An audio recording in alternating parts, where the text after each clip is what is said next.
जय मां शारदे। सनातन धर्म की जय हो। वंदे मातरम।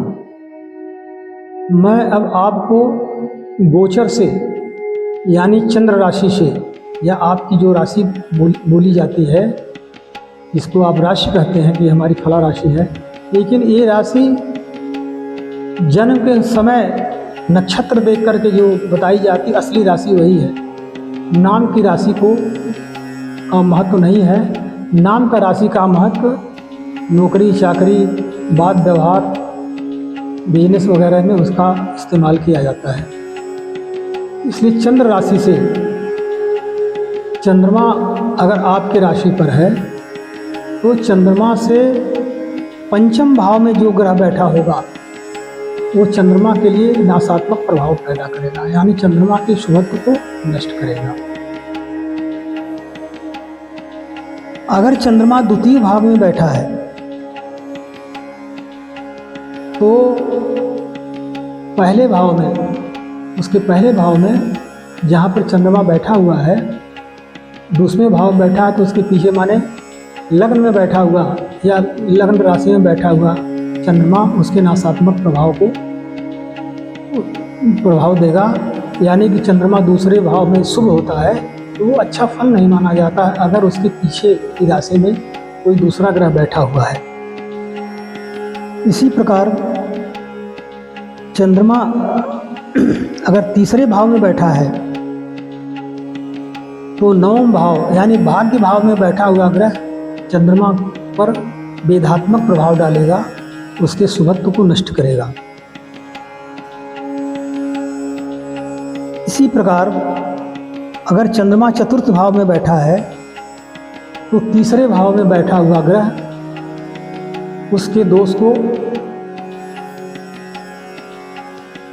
या उसके शुभत्व को अच्छा या बुरा फल देगा। चंद्रमा अगर पंचम भाव में बैठा है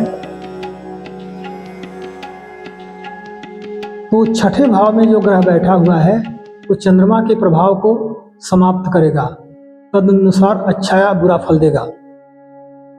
चंद्रमा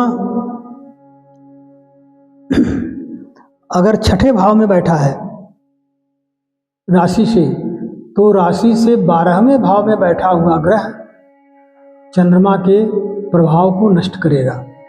चंद्रमा छठे भाव में प्रायः अच्छा नहीं माना जाता है तो वो चंद्रमा पर जो दृष्टि देगा वो चंद्रमा के लिए शुभ हो जाएगा।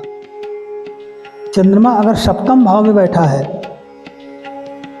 राशि से सप्तम भाव बैठा है तो राशि से दूसरे भाव में बैठा हुआ ग्रह चंद्रमा के प्रभाव को नष्ट करेगा। चंद्रमा सप्तम भाव में अच्छा माना जाता है, लेकिन अगर दूसरे भाव में कोई ग्रह बैठा, चाहे जो भी ग्रह बैठा हो, तो उसके अच्छाई को समाप्त करेगा। इसी प्रकार चंद्रमा अगर राशि से अष्टम भाव में बैठा है तो सप्तम भाव में बैठा हुआ ग्रह चंद्रमा के दोषों को समाप्त करेगा, क्योंकि अष्टम का चंद्रमा अच्छा नहीं माना जाता है। तो इस प्रकार से सप्तम भाव में कोई ग्रह बैठा है तो उसके लिए गोचर में शुभ हो गया।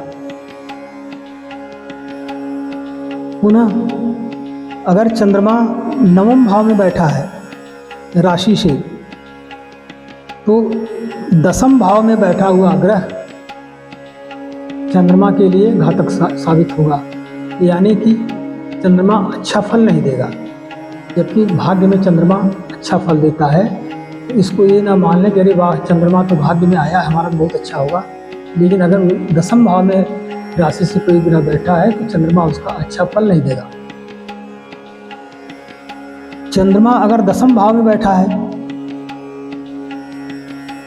तो चौथे भाव में बैठा हुआ ग्रह चंद्रमा के दोष को समाप्त करेगा। यहाँ भी चंद्रमा अगर चौथे भाव में कोई ग्रह बैठा है तो चंद्रमा का दसम भाव में बैठना भी अच्छा नहीं होगा 2.25 दिन तक, क्योंकि चंद्रमा एक राशि पर 2.25 दिन तक रहता है। चंद्रमा अगर एकादश भाव में बैठा है राशि से तो अष्टम भाव में जो ग्रह बैठता है वो चंद्रमा के प्रभाव को समाप्त करता है। लाभे सर्वे ग्रहा प्रशस्त, माने लाभ में एकादश स्थान में सारे ग्रह प्रशस्त माने जाते हैं, अच्छे माने जाते हैं। और एकादश में चंद्रमा भी बहुत अच्छा माना जाता है।